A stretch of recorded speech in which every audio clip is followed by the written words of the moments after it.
చెప్తారు జగన్మోహన్ రెడ్డి గారు నేను అన్ని వర్గాలకి అందరికీ నేనేదో సాధికారత చెప్పేది నా యొక్క బాధ. ఎందుకంటే అన్నా అంటే అర్థం తెలుసా నీకు? అసలు ముందు జగనన్న 4 సంవత్సరాల నుంచి నిన్ను అన్నా అని పిలిచి మాకే సిగ్గేస్తుంది. నీ సొంత చెల్లెళ్ళే నువ్వు పక్కన పెట్టినప్పుడు కూడా మేము అర్థం చేసుకోలేదు. నువ్వు వచ్చి ఒక్క ఛాన్స్ ఇవ్వండి, ఒక్కసారి చూడనప్పుడు కూడా మేము అర్థం చేసుకోలే. ఒక్కసారి ఎవరు చూడమంటారు? దొంగలే చూడమంటారు. ఒక్కసారి హీరో అయితే ఎవరు చూడమంటావు, వేస్తారు మేము గెలుస్తాం అనుకుంటాడు. కానీ ఒక్కసారి చూడండి మీ నాన్నగారు దారిలో మీరు నడుస్తారని మేము నమ్మి మీకు ఓట్లేసి మేము గెలిపించుకున్నాం. మాలో మేము ఇప్పుడు అంగన్వాడీ కార్యకర్తలు మీకు హీనుల్లా కనబడుతున్నారు, పనికిరాని వల్ల కనబడుతున్నారు. ఎంతమంది ఓట్లు వేశారో, ఎంతమంది మిమ్మల్ని గెలిపించారో మీకు అర్థం కావట్లేదు. ఇప్పటికి మీరు 106 హత్యలు చేశారు. హత్య అంటే పొడవటం చంపేయడమే కాదు, వాళ్ళ హృదయాల్ని మాటలతో గుచ్చి ప్రతి దినము మా కన్నీరుకి మీరు ప్రతి దానికి సమాధానం చెప్పాల్సిన రోజు వస్తుంది. మీరు బాధపడే రోజు వస్తుంది. ఏమైంది? శకును కౌరవుల పక్క నుండి వాళ్ళంతా చూశాడు. మీకు తెలియట్లా సజ్జల బొజ్జ మిమ్మల్ని ముంచేస్తున్నాడు. మీకు తెలియట్లా, వాళ్ళ గురించి మీకు తెలియట్లా. మీ నెత్తిని మీరు చేయి పెట్టుకుంటారు. ఆ రోజు ఆలోచిస్తారు మీరు, వీళ్ళ వల్లనే కదా నేను ఇంత పరిస్థితి దిగజారిపోయానని. ఎంత ఎత్తు మీరు ఎక్కారు అంతదా. వైకుంఠపాల్లో నిచ్చినెక్కిన కోతి ముడ్లో దిగినట్టుగా మీరు కోతి చివరి దశలో దిగిపోతారు. మీకు తెలియట్లా. మీరు ఆలోచించండి, మా బాధను మీరు ఆలోచించండి. మా కన్నీరు కనబట్టలేదా? మీరన్నట్టే అమ్మా, ఈ రోజున నేను విన్నాను మన ప్రభుత్వం రాగానే మిమ్మల్ని అందరినీ నేను రెగ్యులరైజ్ చేస్తాను, కాంట్రాక్ట్ ఎంప్లాయీస్ అందరినీ కూడా నేను వాళ్ళకు వేతనాలు పెంచుతాను, వాళ్ళని రెగ్యులరైజ్ ఇన్ని రకాల హామీలు ఇచ్చిన జగన్మోహన్ రెడ్డి గారు ఈ రోజున 4.5 సంవత్సరాల తర్వాత అయ్యా మా బాధ మా మొరాలకించండి అంటే కనీసం ఇటువైపు చూడకపోగా ఇంకా నేనేదో ఆ విగ్రహాలు ఓపెన్ చేస్తాను, ఈ విగ్రహాలు ఓపెన్ చేస్తాను. విగ్రహాలు వచ్చి ఓట్లు వేస్తాయా? విగ్రహాలు పెట్టినంత దళితులు బడుగు వర్గాల వాళ్ళు వచ్చేస్తారు. బడుగు వర్గాలు అంగన్వాడీ వర్కర్లో లేరా? ఆకలి మంటలతో ఉన్న వాళ్ళ కోసం కదా ఆ రోజు రాజ్యాంగాన్ని రచించింది, వాళ్ళందరినీ పక్కన పెట్టింది. ఆ రోజు అంబేద్కర్ గారు వచ్చి రాజ్యాంగాన్ని దేనికి రచించారు? బడుగు వర్గాల్ని, వెనకబడిన వర్గాల్ని, దళితుల్ని తీసుకొస్తే నువ్వు అందరినీ వెనక పెట్టి విగ్రహాన్ని ప్రతిష్ఠించుకుంటే విగ్రహం వేస్తుందా నీకు ఓటు వచ్చి? నిన్ను గెలిపిస్తుందా? ఆ రోజు మరి విగ్రహాలతో వేయించుకోలేకపోయావో ఓట్లు? ఎందుకు మమ్మల్ని అందరినీ అక్కమ్మ, చెల్లమ్మ, తాత, అవ్వ ఒక్కసారి మా వంక చూడు మాకేమని అడిగేవే, దొంగ ముద్దులు పెట్టావే, ఆ నెత్తిని చెయ్యట్టిన రోజులు కూడా మాకు అర్థం కాలేదే. మేము ఇప్పుడు మమ్మల్ని రోడ్డు మీద 41 రోజు నుంచి దీనంగా రోడ్ల మీద పడున్నామే. మా కుటుంబాల్లో ఎంతమంది పస్తులు ఉన్నారు? నీ కడుపు నిండితే సరిపోయిందా? ఏం చెప్పదలుచుకున్నా అంటే ఒకటే చెప్తున్నామండి, మేము బలవంతమైన సర్పం కూడా చలిసీమల చేతే చచ్చిపోయింది. అవునా? అలాంటి చలిచీమల లాంటి వాళ్ళమే మేమంతా. మా చేతిలో మీకు ఉంది. మీరు ఇప్పటికైనా మనసు మార్చుకొని ఇప్పటికైనా మమ్మల్ని చర్చలు పిలిచి మా నాయకులు ఎంతోమంది ప్రాణాలకు త్యాగం చేస్తున్నారే, మీకు కనబట్టలేదు అన్న.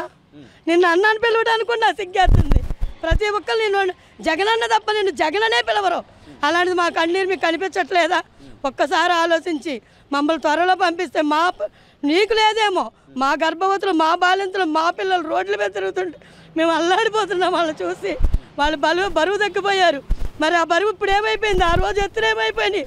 ఒక్కసారి చూడు, వాళ్ళు రోడ్లు అమ్మడి తిరుగుతుంటే పిల్లల్ని చూసి మేము బడులు తీయలేకపోతున్నామే అని మా బాధ ఉంది. నీకైతే లేదు. ఇప్పటికైనా ఆలోచించు.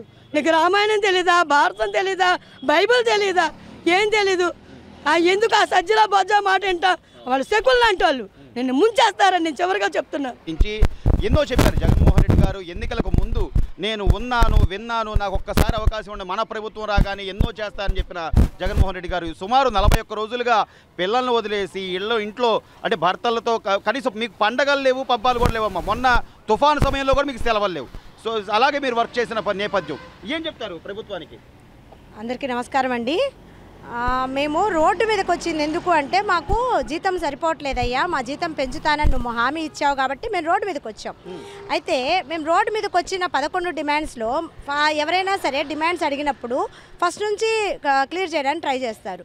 ఆయన మాకు సాల్వ్ చేసిన డిమాండ్స్ ఏంటంటే మా జీవో నెంబర్స్ అనమాట. అంటే 60 సంవత్సరాలు ఉన్న రిటైర్మెంట్ వయసుని 62 సంవత్సరాలు చేయడము, అట్లాంటి అంటే ఇప్పుడు ప్రజెంట్ అవసరం ఉన్నాయి కాకుండా ఎప్పుడో అవసరం పడేవి మాత్రమే చేశారు.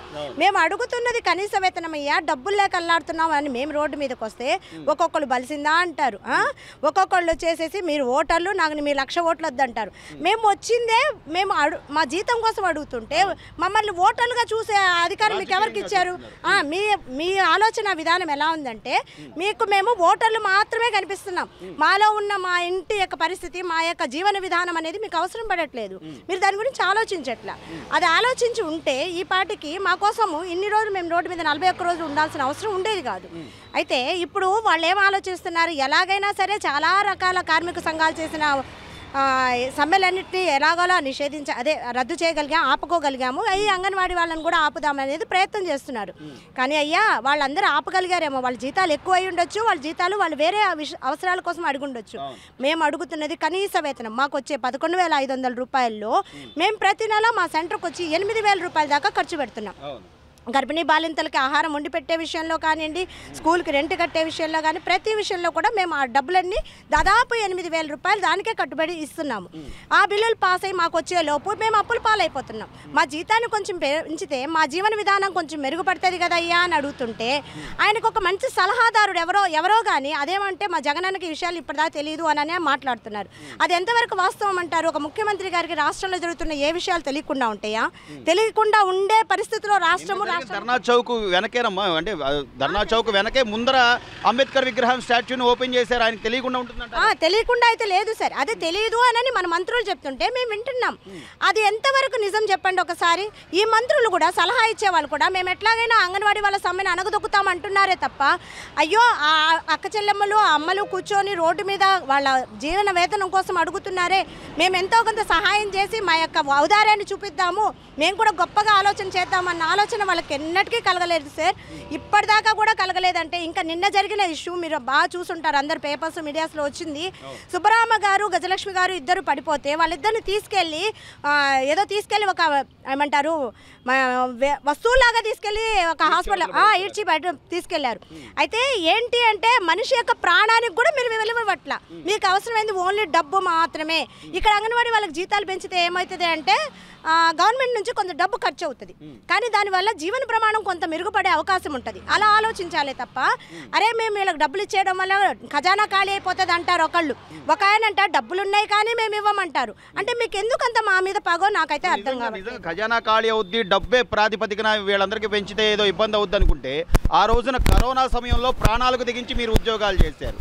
తుఫాన్లు వస్తే తుఫాన్ సమయంలో ఉద్యోగాలు చేశారు. ఈ రోజున ఒక బాలింత ఒక తల్లిగా అయ్యి లేకపోతే చిన్న పిల్లలు వాళ్ళకు పౌష్టికాహారానికి సంబంధించి ఇన్ని రకాల సేవలు చేస్తున్నప్పుడు మన అంగన్వాడీ కార్యకర్తలంటే సేవ చాలా బాగా చేశారని అప్పట్లో చప్పట్లు కొట్టించడో లేకపోతే మిమ్మల్ని పొగడ్తలతో ముంచెత్తడమో ఇవి కాదు కదా, పొగిడితే కడుపు నిండదు కదా. అదే తెలియట్లేదంటారా?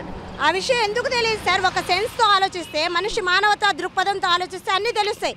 కానీ ఇక్కడ ఏంటంటే ఓటు బ్యాంకు, డబ్బులు, నాకెంత వస్తుంది ఇదే ఆలోచనలో ఉంటే ఎవరు మాత్రం ఏం చేయగలుగుతారు? కరోనా టైంలో వ్యాక్సిన్ కూడా అంగన్వాడీ వాళ్ళకే వేసి ట్రయల్స్ వేశారు. అంటే మేము బతికితే మిగతా వాళ్ళందరికీ వేసుకోవచ్చని.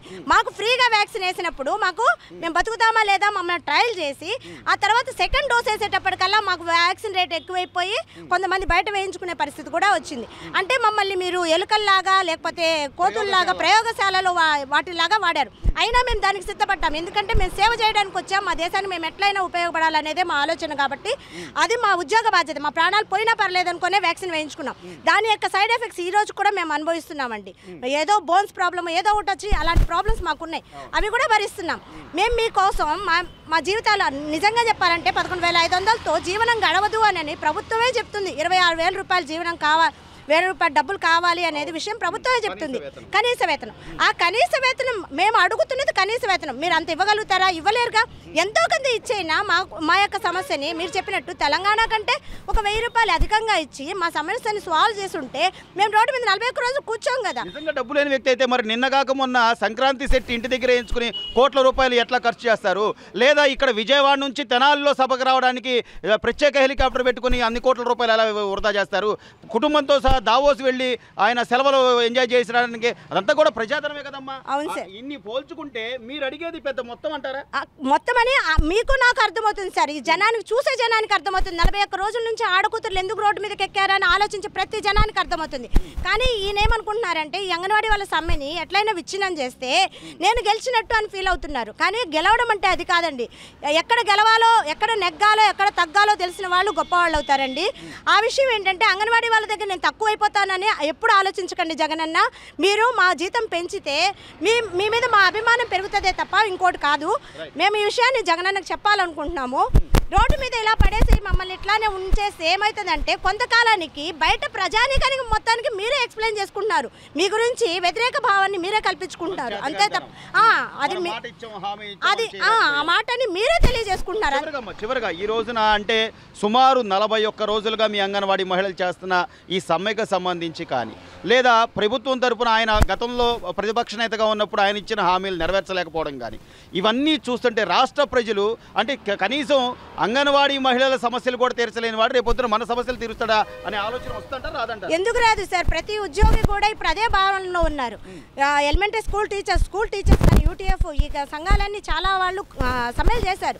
ప్రతి సమ్మెని అణగదొక్కారే తప్ప సమ్మె ఎందుకు చేస్తున్నారు, దానికి ఎంతవరకు పరిష్కారం ఇవ్వగలం అన్న ఆలోచనతో ఈ రోజు దాకా చేసిన ఇది లేదనమాట. అంటే మీరు సమ్మెను అణగదొక్కడం కరెక్టే, మీరు ఆపుకోండి, కాదని ఎవరు అనరు. కానీ అలా ఆపేదానికంటే మీరు గ్రేట్ అవర్. అలా ఆపితే వాళ్ళ యొక్క సమస్యను పరిష్కారం చేస్తే వాళ్ళ మనసుల్లో మీరు ఉండిపోతారు. అంతేగాని సమస్యను అణగదొక్కేసేసి నేను మోనార్క్ నన్ను చూపించుకుంటే ఎలాగా? అది అప్పటికప్పుడు జీవో అంటే ఏదో ఒక జీవో తీసుకొస్తే చాలని కొంతమంది అనుకుంటున్నారు. చీకటి జీవోలు ఇప్పటికి చాలా వచ్చినాయి అమ్మా. గతంలో ప్రతిపక్ష నాయకులు ఎవరు తిరగకూడదని జీరో నెంబర్ జీవో 1 తీసుకొచ్చారు. అప్పుడు దాన్ని తీసేసిన పరిస్థితి, మొట్టికాయలు వేసి దాన్ని ఆపేశారు. అలాగే కొన్ని జీవోలు తీసుకొచ్చి కేవలం జీవో పేరుతో మీకు జీతాలు పెంచుతాం, వచ్చేసారి మేము మళ్ళీ గవర్నమెంట్ వస్తే అంటే నమ్మే పరిస్థితి అంటారా? లేదా జీతాల రూపంలో మా జీతాలు మాకు పడిన తర్వాతే మేము దీన్ని నమ్ముతాం అంటారా? నమ్ముతామంటే అండి, ఇప్పుడు ఇక్కడ పరిస్థితి ఎలా ఉందంటే మొన్నటిదాకా ఖజానాలు డబ్బులు లేవు అన్నారు కాబట్టి మేము ఇన్ని రోజుల నుంచి సమ్మెలో ఉన్నాం కాబట్టి మేమేం అడుగుతున్నాం, అట్లీస్ట్ మా జీతం ఎంత పెంచుతారనే విషయాన్ని జీవో రూపంలో ఇవ్వండి. మీరు జూలైలో పెంచినా పర్లేదు, మాకు అధికారికంగా జూలైలో నుంచి ఇచ్చినా పర్లేదు. మాకు అధికారికంగా జీవో ఒకటి ఇస్తే అది చెల్లకపోని ముందు మీ దగ్గర నుంచి మాకు ఒక బాండింగ్ వస్తుంది, అంటే ఒక హామీ అనేది వస్తుంది. కాబట్టి అది మేము తీసుకోవడం వల్ల మా యొక్క విధుల్లోకి మేము వెళ్ళిపోతామనే చెప్తున్నాం. మేము ఇక్కడ కూర్చోవడం కూడా మాకేమి ఇష్టమై కూర్చోవట్లేదండి. మాకు కూడా చాలా బాధగా ఉంది. మా ఎంఎస్కేలు, మహిళా పోలీసు వీళ్ళు పనిచేస్తున్నారు. వాళ్ళకంటే ఆ పనిచేసే వాళ్ళ దగ్గర మా వాళ్ళు ఎంత కష్టపడుతున్నారు, మా లబ్ధిదారుల కోసం వాళ్ళు ఎంత కష్టపడుతున్నారు, మేము కూడా మా సహ ఉద్యోగుల యొక్క బాధ్యతని మేము ఫీల్ చేస్తున్నాం. కాబట్టి మేము కూడా వెళ్ళిపోవాలనుకుంటున్నాం. ఇక్కడే ఉండి సమ్మెలు చేసి రోడ్డు ఎక్కేసేసి చెప్పారు కదా బలిసినట్టు. మేము అడిగేది ఒక్కటేనయ్యా, మా జీతం పెంచితే మేము వెళ్ళిపోతాంగా, ఇంకెందుకు వేరే ఏం అడగట్లేదు కదా. ముందు అదొక్కటి సాల్వ్ చేయండి చాలు. మీకు అందరికీ నమస్కారం.